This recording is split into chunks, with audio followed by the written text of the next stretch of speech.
And I remember a few guys, especially DC Daniel Cormier, right? Other wrestling coaches and the guys that came to UFC from wrestling, all of them were saying that the toughest sport there is that builds your character is wrestling. Khabib, one of the greatest of all time, right? He's a big-time wrestler. And he says the same thing. If you want to build a character, you have to wrestle. How so? Well, it's really interesting because I've thought about this quite a bit, obviously with my wrestling background. And I realized right away, when it came to other sports, and specifically here in America, football, is typically king. And I played football growing up. I, wore the jersey, was excited to wear my jersey to school on Friday because I had a game Saturday, and you'd see all the other guys from your team wearing the jersey. And that was just like, that's awesome. You get a little glory, everyone's like, oh, he's a football player. And I noticed that right away that kept going in high school as well. Whether somebody was on the football team but never played a single snap, when they won a game on Friday, on Monday, people would be like, hey, great game. As if like, oh man, you must have done something for the team, even if they were just sitting there holding their helmet. But with wrestling, on the other hand, I realized how much work it takes to get so little glory. And we were pretty popular. Our wrestling team was very good when I was in high school. We won multiple championships. I got to be team captain and all that stuff. But I realized right away the glory was totally different because I'll never forget, we had a match and we actually shut out. And in wrestling, a shutout is very different. That's 14 weight classes. That means every one of your guys won the match. It's an embarrassing thing. 84-0, 78-0 if you didn't pin somebody and all that. But you mean 84 wins, 0 losses? 84-0 is the score. So you win 14 matches and you start pinning everybody, your team gets more points and so forth. And so when I looked at that, I remember one time our best wrestler, and he was my teammate, I knew this was our best wrestler, he was going against another team that wasn't all that great, but they had one guy that was really good. And our best wrestler went against him, and he still won. He just didn't pin him like everyone else did really quickly against their opponents. And so everyone, all of our friends and everybody thought, oh, he just must not be very good. And I'm like, no, he was going against a really good opponent. And he's like, yeah, but he couldn't even pin the guy.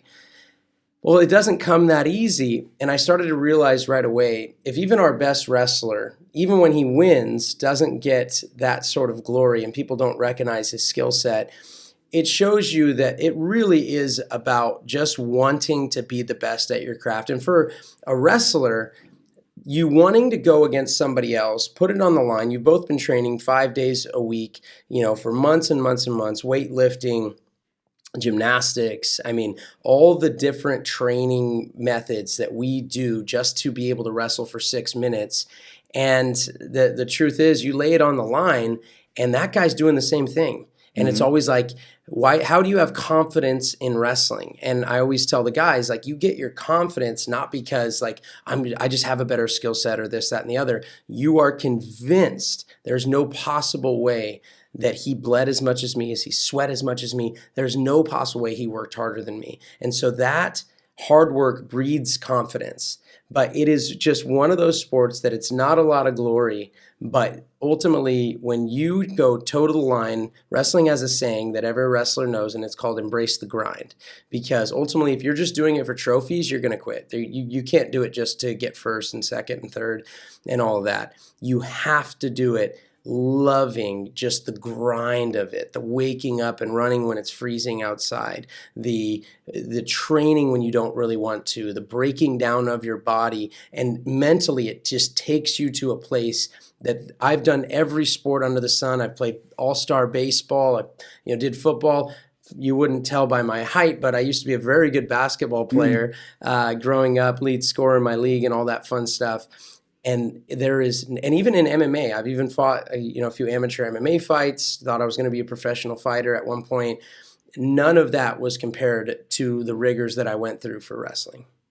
Wow. So if you're a basketball player, you just have to show up to the practices and to the game, right? You don't have to watch your diet or the weight, etc. When you're a fighter, boxer, kickboxer, wrestler, You have to watch your diet. You have to nutrition well, because it all depends on your output. All your weight, you do the weight. How many? You said 14 weight classes? Yep. So the weight classes is 4 to 5 pounds apart. Max? It depends. When it's smaller, there's smaller increments. Yeah. So it starts out at 106 pounds, then goes to 113. It's a little random. Yeah. But then when you get up into the bigger guys, it's 195, 215, and then 285. So but yeah, typically the weight classes are between 5 and 7 pounds of each other. But isn't it so? The wrestlers are so psychologically tough, because when you wrestle, it's kind of very natural for a human being, especially for men, right? To wrestle. When we're young, we wrestle with our brothers, with our peers, with our friends, like always wrestling. You can punch in the face, but you can freaking wrestle, right? Yeah. So it feels like you're almost, if you defeat a guy with your fists, it's not the same if you defeat a guy with just wrestling, like getting him to the ground and push it to the ground, like, I did it, like you can't even move. Some kind of a manhandling, like that's what it is. No, you're 100% right. And it's kind of interesting because I remember reading an article because an MMA fighter by the name of Pat Barry, he's married to Rose Namajunas. Yeah, she's a Lithuanian, by the way. And oh, really? Okay. Yes. Yeah. Oh, yeah. She's, fantastic fighter, former champion and all that. And I remember reading Pat Barry talking about training with a wrestler from, from Minnesota by the name of Cole Conrad. And Cole Conrad was a national champion. When I was in high school, I remember watching his title against Steve Mocco from Oklahoma State. And I was like, wow, this guy's amazing. And he did a few MMA fights. And Pat Barry talked about it and wrote an article about it afterwards, and basically said, like, that guy, if he would have, he's like, rolling with wrestlers is the scariest thing. He's like, because that guy could have raped me and I could have done nothing about it. And as you mentioned, that holding down, that's definitely different than striking. I love boxing. I'm a huge boxing fan. I love kickboxing. But with wrestling, that idea, and like you said, it's almost innately built in us. I wrote a book, as you mentioned, Wrestling with Discipleship. And the first chapter I wrote is called The Bible Says Imitate God, Therefore I Wrestle. Because I remember looking at the Bible when I first came to Christ, because I was an atheist. And I remember Googling like wrestling in the Bible, because wrestling was my God ultimately before I came to know God. And I was like, where's this wrestling in the Bible? I know it's in there. And immediately it's in the very first book of the Bible, Genesis. And in Genesis chapter 32, Jacob gets his name, Israel, as we would know the country now today, named after him. Jacob gets his name after wrestling with God himself. It actually says, Jacob actually says in Genesis 32, I saw God's face to face and yet I still live. And he actually wrestled with God. And I was like, it's so interesting. If God is a wrestler, I think it's something innate within us. My boys, I didn't have to, teach them how to shoot, teach them how to sprawl. As soon as they, could crawl, they were wrestling with each other, and it is something that it seems like is just in our DNA, that God has made us in such a way that, like you said, and you don't want to punch your friends in the face, but anyone wants to wrestle their buddy and see who can hold him down, and there's nothing he can do. I got you. Yeah. It's like that perfect, and sometimes women looking, they're like, that's kind of weird, but I'm like, man, it is so true. That men want to wrestle each other. It comes naturally with our build. So my son is 5 years old, so he's like a bear cub. So he's just wrestle. He's going to the rear naked choke. He's going to do this and that and flip him apart.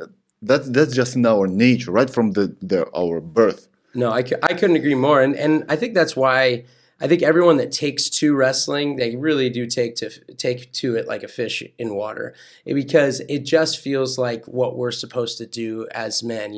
Try it out, see who can kind of hold each other down, and who gets to squeeze a little tighter. We've been doing it for thousands of years for a reason. It's not on accident. It's something that is within each one of us. So when I watch UFC, I see all the greatest fighters. They're almost more than 50% of them were just wrestlers, right? And what I noticed with the wrestlers is their weight of center of the weight, right, is on their waist. They got the big ass, big legs like Cormier, right? It's almost impossible to take him down. He's not that big, he's not that tall, and he's so he knows his maneuvers and he knows where his weight at is. And Khabib as well, he's not a big guy, but it's almost impossible to get him down. And he's manhandling all his opponents, the way what he did to Conor, right? For 4 rounds, and like inch by inch, by pushing and pushing and pushing. And on the 4th round, he just choked him with a neck crack. He just manhandled him. Absolutely. And like you said, it's that training that gets done every single day for 5 days a week. And then you compete and throw that on a Saturday, and you cannot trade that amount of training for anything. And there's, even when you do MMA and you work on your striking and stuff, there's only so many times you can spar and really throw at each other. Like you can't just keep getting hit in the head. It's not going to make you better. You're actually going to get worse. It's going to hurt you. Where with wrestling, you're talking about kids. Like my sons wrestle. They're 11 and 9. And they have wrestled, when they were younger, 2 to 4 times a week. And then a lot of, like this year, for example, my 9-year-old's like, I want to be more involved. I want to do more. And so he's been going 5 days a week. Wow, that's a lot. 5 days a week. He wants to be there every day as I coach and so forth. And I'm like, he just wants to push and push and push and see what his body can do. And there really is no substitute. No substitute at all for experience and just continuing. Like you said, it just seems like their hips are just like when Conor went and sprawled against Khabib thinking, oh, I can grab this, what we call a crotch lock, and this is going to get me out. I was like, do you understand? Like, he has been there not 1, 2 times, not 1,000 times, just a million times. 20 years. It's just in Dagestan wrestling bears in Dagestan. And this becomes such a culture and a life that there's just no shot. No matter your 90-day training camp, it doesn't matter if you brought in Olympic medalists to teach you how to wrestle. You cannot substitute even the technique and training the technique and being a freak athlete for the amount of work that has been done. You can't do it. It's not going to happen. And almost no injuries. I mean, no concussions. All that stuff is very rare, right? If you collide with the heads. Yeah, I've had a few guys that had issues with head injuries, and a lot of times it has to do with their style of wrestling, blocking shots and things, being head first. Just like with any sport, there are certain guys that are more apt to get injured because of their style of play. Even in basketball, there's guys like that they're trying to jump out the building all the time, so they're falling a little bit more. And with wrestling, it's the same way. But in terms of injuries, the thing is with wrestling, you're always going to be hurt. It's just standard. It's par for the course. Like, you're always going to have something. My thumb, my arm, my shoulder, my knee, my ankle. Something's going to be wrapped up so that you can still compete. But the good thing is, typically, unless guys are getting slammed on their head, typically the head and the neck injury, and we train our necks so much in wrestling. Oh yeah, we're training our necks all the time, and anyone would tell you that is one of the best benefits for someone to train. If you're training your neck to not get knocked out, even, and so wrestlers a lot of times will have that hard head and that hard neck and so forth, and it's a lot harder to get these guys knocked out because they've been training their neck since they were 5. My son can sit there in a bridge and walk all the way around like a spider without touching the ground with his hands, just on his neck, because he's training it all the time. There's just no substitute for that. People are not, like, a lot of people are like, look at Mike Tyson had a training video that went viral with his neck, and they're like, how is he doing these bridges? I'm like, all of my 5 to 7-year-old wrestlers do that every day, every practice, to get ready before we go in there, because I'm going to be putting my neck in spots, and I have to be prepared if I'm going to do that. Listen, and that position in wrestling, right? When you get the neck, that's so intimidating. Like, what the are you doing? That's not a comfortable position for a man. So you gotta train. Oh yeah, you got to know your balance. You got to know your weight. Like you said, their hips, their butt right there is just like, whoa. But the thing is they know how to move it too. It's good to have it. I mean, trust me, I've done grappling with guys who look like He-Man, But if they don't have real strength, and that real strength of being able to manipulate a body in the way that it doesn't want to go when it's trying to go the other way, like, it's not real strength to me. And I love weightlifting. I'm a big advocate for weightlifting myself. But if I don't know how to twist a body around that's trying not to get moved, to me, that's not real strength. Those weights aren't coming at you. You know, they're not trying to force their will upon you. And so for me, when it comes to all of that training, like, for me personally, I'd much rather train trying to throw guys who do not want to be thrown. Sure. So I remember myself, I was like maybe 15 to 16 years old. I went to my first Muay Thai session, and the coach showed me, like, when you go into the clinch, you got to take your hands and control the head with your neck. And I was like, why? And he showed me. So he grabbed my head on my neck, and he was like, just controlling me. And I was like, oh, he can do whatever he wants with me. So you got to be strong, with the strong core, with the strong back, with the strong neck, head, etc. And you have to know how to manipulate your body. It's funny too, because it was really a revelation for UFC fans when Anderson Silva came over to fight Rich Franklin. And Rich Franklin was dominating the weight class. He had knocked out Nate Quarry and made him look like a stiff. I mean, Yes. Literally put him down. Yes, like nothing Scary. people had ever seen. They're like, whoa, is this guy dead, you know? And then, like, Anderson comes over and he puts that Muay Thai clinch Yes. on, and the things he did to Rich Franklin's nose. I mean, I remember Rich, after getting knocked out, it looked like he did not belong in the same ring Yes. with him. And after getting knocked out, he looked at himself up on the Jumbotron after, and his nose was an S. And he was like, oh, man, look at what this guy did to me. And as you mentioned, that controlling of the neck there, I think people were like, what on earth was that? And then Anderson, He was did it swinging forever. like this. Oh, absolutely.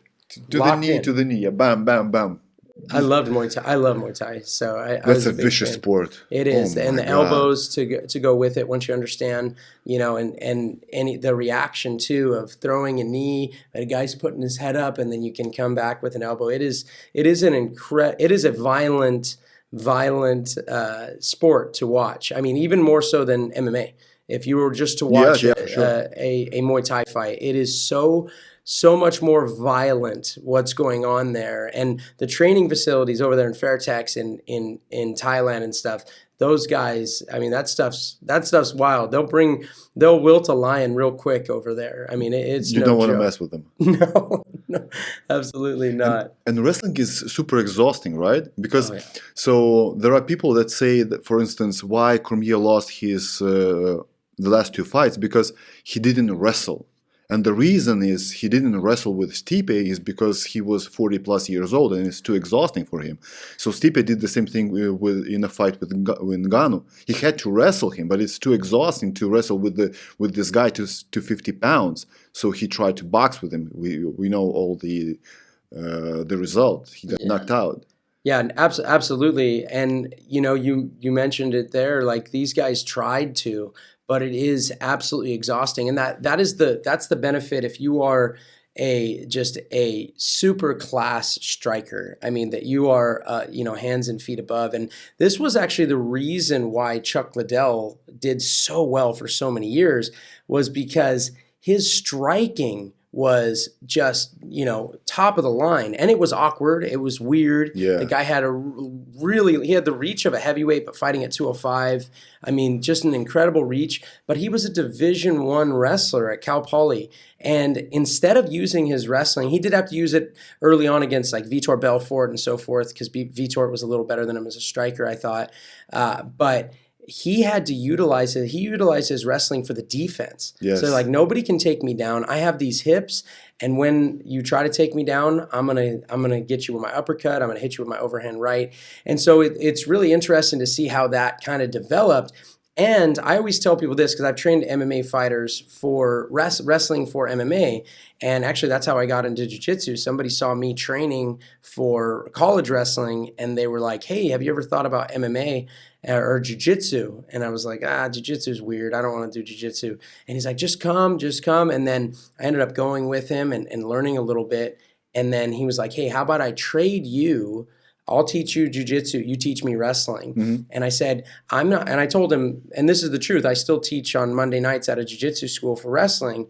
And I say the same thing, guys, I'm not going to be able to train you for 90 days and get you ready to take down the best of the best or some guy who's wrestled his whole life. That's not going to happen. But if you give me everything you got and you give me 90 days, I can teach you how to make every takedown hard so that you can at least make them tired, so that later in the fight, when they're going for that, you've already sprawled, you've already stopped it, and now they got their head down, now their shoulders out of whack, that lactic acid is building up, and now you can stop them, and now you can get to your strikes. Or even, something like Nick Diaz was always good at was getting them to fall right in, Nate as well, getting them to fall right into the trap. I remember Nick Diaz versus Takanori Gomi, literally late in the fight after battering him, with his long strikes. Gomi shoots in and he's in a go-go plata. He's getting, put out real quick. And Nate locking up, triangle chokes on black belts when he was still, I think, a purple belt or even maybe a brown belt, locking it up and flexing for the camera because he knows it's locked in.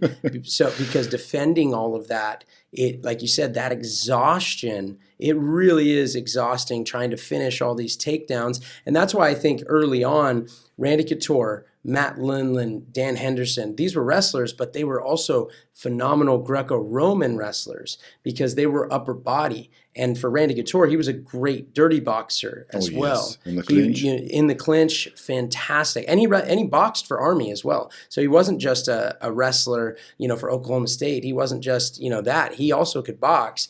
And those kind of takedowns are much easier on the body. And I realized that if you came into a wrestling room when I'm wrestling with guys, I'm not usually I'm a little older now. I'm not trying to shoot down at a leg and try to have to stand back up with it. I'm going to play inside up top, and I'm going to exhaust him up here so that I can get my takedowns. And it seemed like a lot of those transition, even Fedor Emelianenko with his Sambo background, a lot of his stuff was upper body takedowns. And that really proved to not expend so much energy on the finishes. And then GSP was more of he would shoot in his style. He had a blast double that he could shoot even if he knew it was coming all the way from one side to the other because he was a freak athlete. Yeah. And then Khabib, on the other hand, he has trips and all that stuff too, but he is so suffocating. And he gives out for that takedown everything to get it. He does not go, I didn't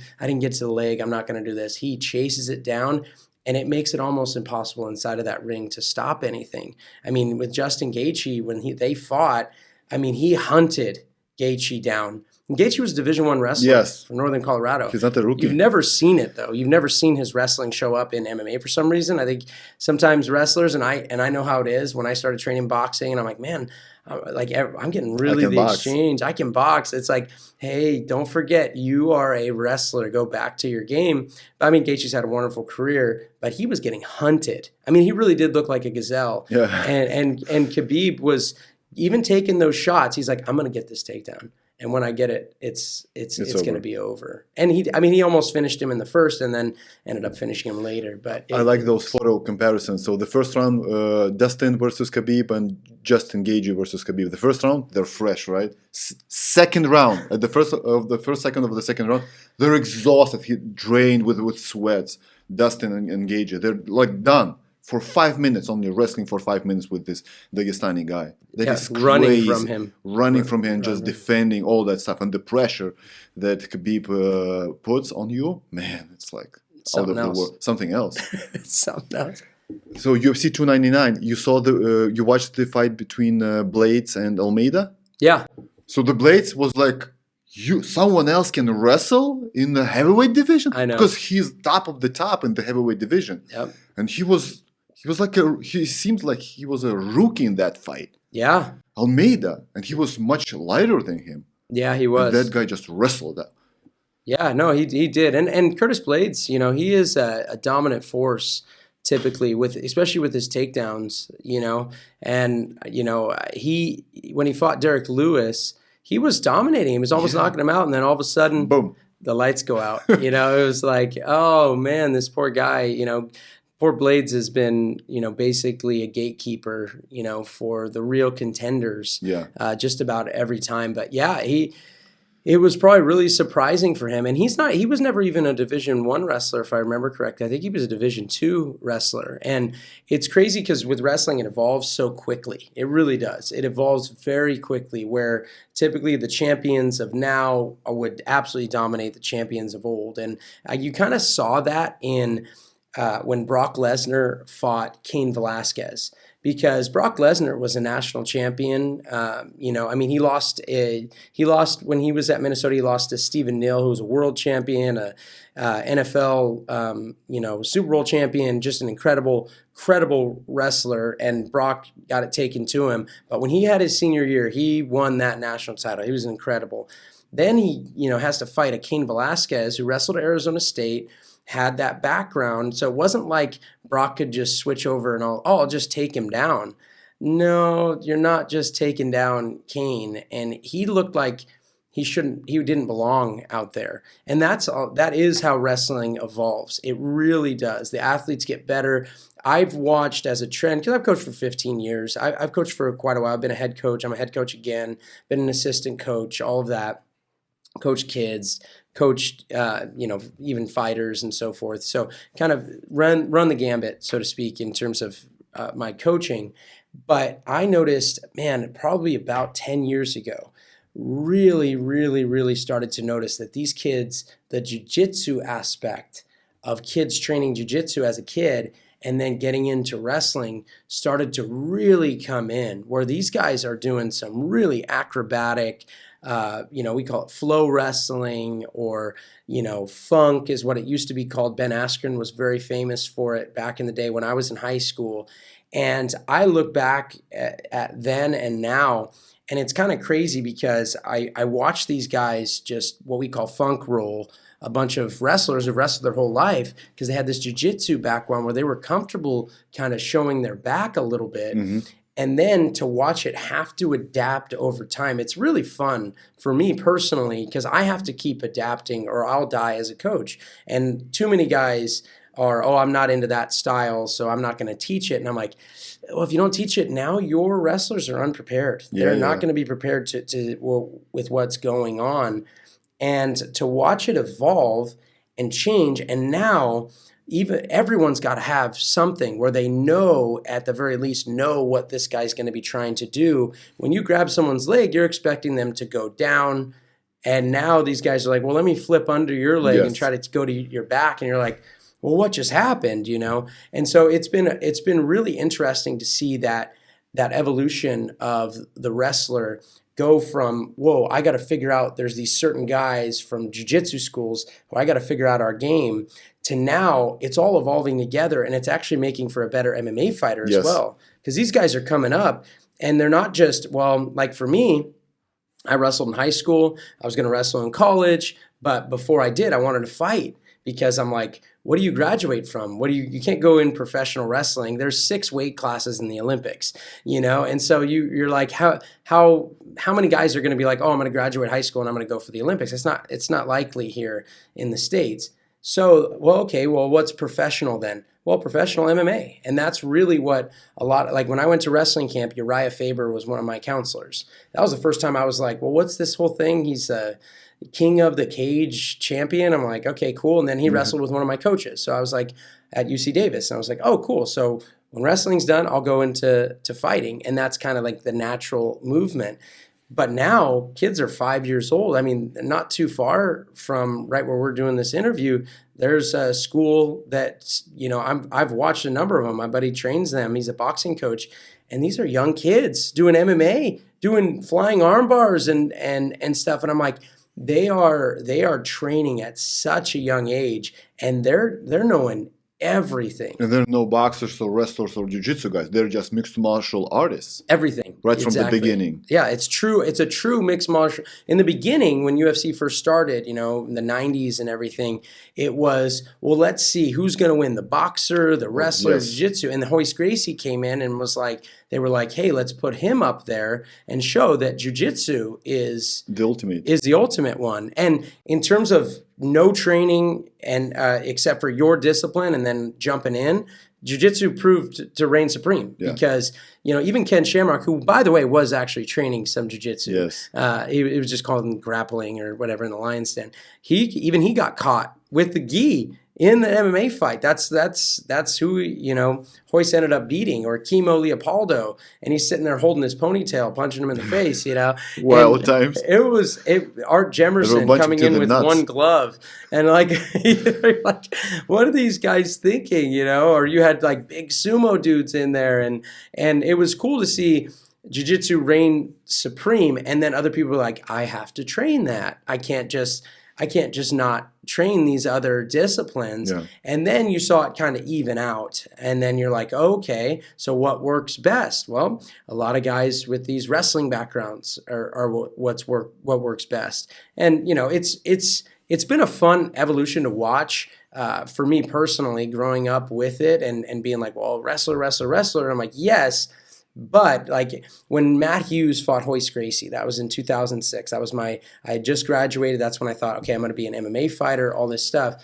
They basically parsed this matchup as Matt Hughes, the wrestler, versus Royce Gracie, the jiu-jitsu guy. Matt Hughes had competed at Abu Dhabi, the biggest jiu-jitsu tournament in the world already, years prior to fighting Royce Gracie. Matt Hughes, because of how long you end up training jiu-jitsu, just like for me, I've coached wrestling for 15 years, but training wrestling was only 6 years of my life.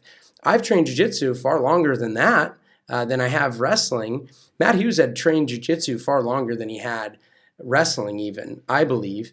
And so when he was beating up on Royce and getting key locks and Americanas or whatever he was on Royce Gracie, it wasn't wrestler versus jiu-jitsu. It was a wrestler who then started training jiu-jitsu, and Royce, who was far too old to be in there, and that was more of a marketing ploy. But Matt Hughes is a tough dude. Oh, he's white, he's short, he's wide as hell. Oh yeah, he's thick, he's strong. You can see that right from his forearm that he's strong like a machine.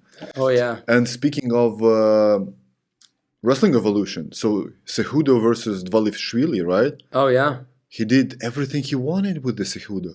Olympic medalist. Yeah, he did. Wow. Yeah, that's how it evolves. And you really do fall behind if you don't continue. I mean, even GSP was not a wrestler growing up, but he actually wanted to compete but Robert Whittaker wanted to do the same thing in Australia, because he's like, man, I really picked this up. I love this. And GSP was training with all the Olympians there in Canada and was like, hey, I want to go to the Olympic trials and try it out, because he was such a freak athlete that he could pick it up. There's not a lot of guys that could pick it up without wrestling, as a kid and in high school and in college, and take down Josh Koscheck, a national champion. Yes. Like, you're just not finding, but there was GSP. He is the anomaly. I've never seen anybody like that. But yeah, Merab there picking him up and lifting him up, taking him to corners that he wants. That's embarrassing.